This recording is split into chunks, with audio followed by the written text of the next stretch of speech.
nimemaliza kushuti na mchashi kama mnavyomuona amepauka. Sasa ni mwendo wa kunivusha. Kama mnavyotambua watu wafupi hawawezi kuvuka mito. Ila mimi naweza kuvuta, kasema tu ninatakiwa nibebe kwa sababu mimi namlipa. Unabisha? Sibishi. Aha. Kwa hiyo mimi sasa natakiwa ni anivukisha. Anivukisha vizuri. Hamna. Anivukisha vizuri. Sasa ukilembelembe baadaye utembea vizuri. Jamani njoo mbele.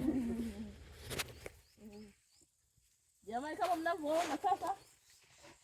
Njoo mbele. Tunavukisha mtu. Unapitia kule. Unafupi. Uhakikishe.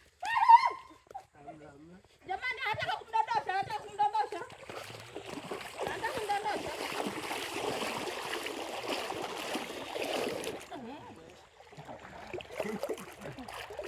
Kama mnavyoona, uangalie usimdondoshe. Uangalie usimdondoshe. Uangalie usimdondoshe. Kama mnavyoona hapa ni katikati, anavuka. Mcheshi anavuka kama mnavyoona. Tumevuka toka mbali. Wewe usiangalie nyuma. Kuangalia nyuma ni vibaya. Jamani. Angalia mbele Stella. Sasa angalia mbele. Utaki nikuvushe. Basi shikamoo. Shikamoo jambo. Kwani wewe shikamoo? Jaribu nipeleke. Kwani mimi nakuogopa? Mimi sikuogopa.